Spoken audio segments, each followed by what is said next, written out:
not from Armenia. I feel like you want to know a lot more about her, but it's my time, right? I know. Save the little panda some attention, please. The Red Cross would have loved that. So hi.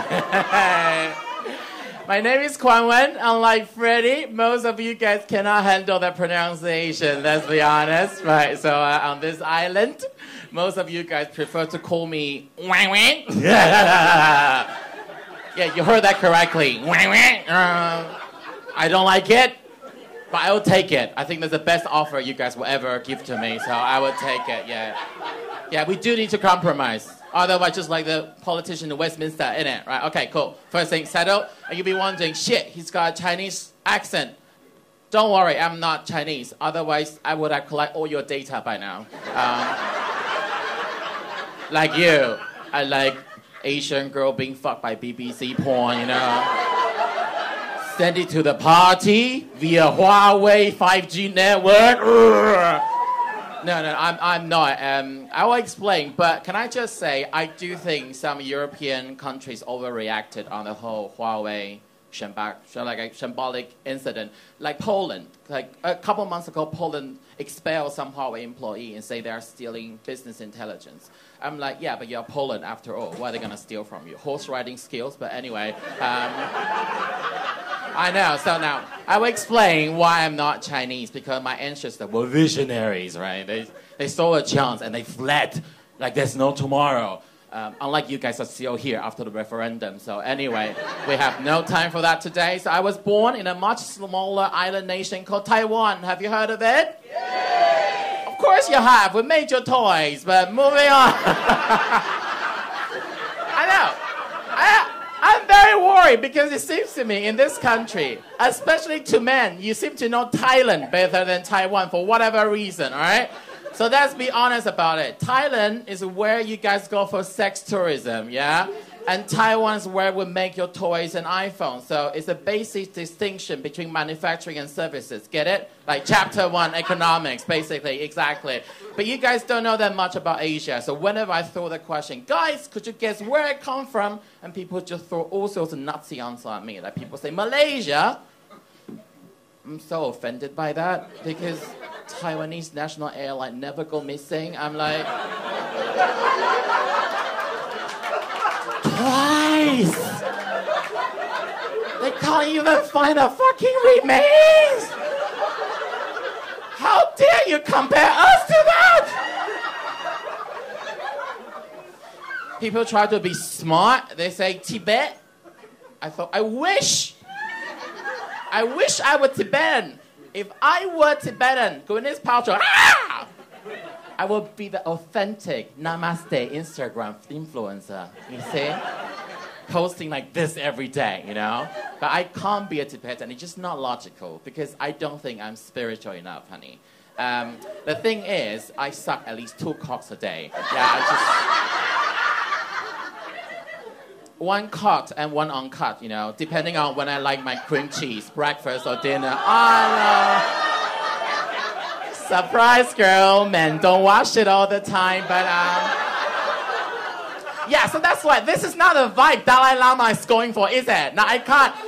Imagine if I were Tibetan who sucks 2 cocks a day. What am I gonna say? Like the secret to inner peace is through fellatio. It just doesn't. It doesn't add up, does it? Am I gonna say now climbing like you climb the Himalayas? No, it doesn't make sense. So I'm not from Tibet. I'm from the small island of Taiwan, who has a hostile neighbor. At this moment I'm talking, there are more than 800 missiles targeting my island.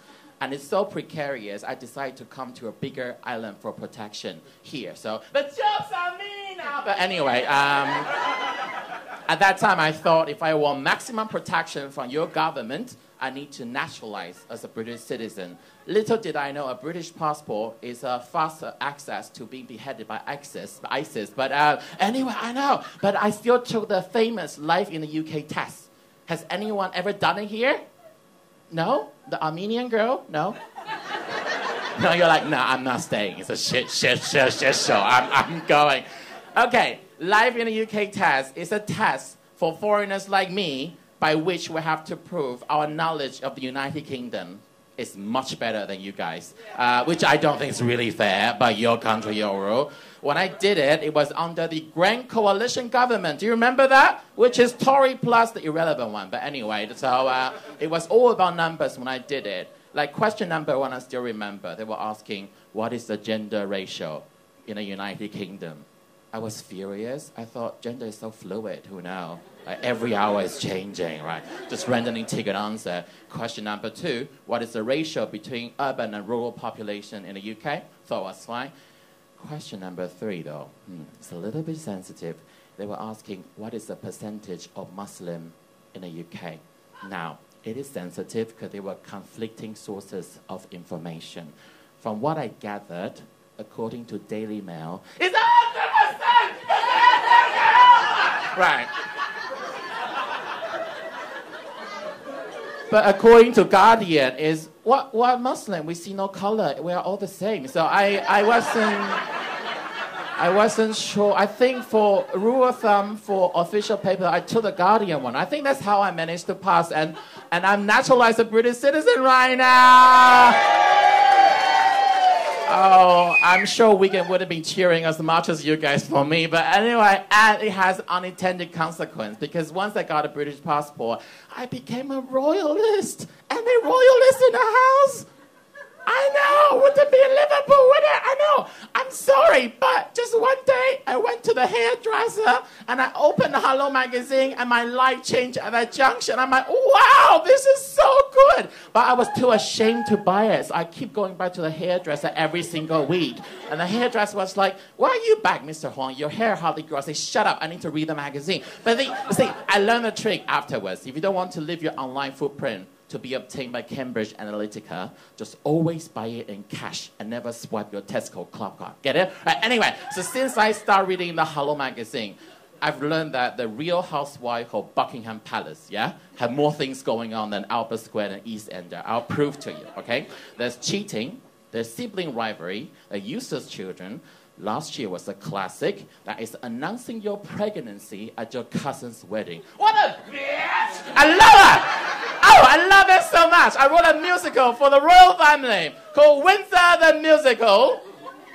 You'll be like, yeah, right. You've not seen it out yet because it's very tough to find a producer to sleep with this day. You know, Kevin Spacey, Gunpei to Hollywood, and let's be honest, split roasting a panda is a really fetish thing as well. So I haven't found a producer to sleep with. Trust me, it will happen. I just have to do little comedy shows and do show reels. So can I do a number from the musical today? Yeah! Thank you. I'm going to explain the idea behind the musical. So it's based on Britishness. And nothing is more British than museum. So in this musical, every single song will be stolen, all right? There's nothing original whatsoever. Yes, I'm gonna finish a musical on my all-time favorite pop song, Survivor. Oh, haven't they survived? I thought I'd give it to Kate. So the verse would be like, I've been making royal babies like a pressure cooker. I may have Georgie Charlotte. What's my third one? I can't remember. But I thought, Kate doesn't have the power to carry the whole song. It has to gotta be eventually Queen Elizabeth II, which you not reckon. She's a true survivor, yeah? So I'm gonna give this whole song to Lizzie the Lizard. So if you are ready, I'm gonna do Survivor Lizzie the Lizard version. Are you ready for the Liverpool? Okay, let's do it. My children. I'm a survivor, I'm not gonna give up, because I live longer than Margaret Thatcher. I'm a survivor, I'm gonna give up. Labour's a loser, Tories are wankers. I'm a survivor, I'm not gonna give up. My bloody face on your non-vegan fiver. I'm a survivor, Liverpool is House Windsor. But I didn't murder Diana Spencer. I'm sorry, I'm just glad she's still alive and her husband can still injure civilians. But anyway, you guys been lovely. And I've been Kuan-Wen. Thank you very much.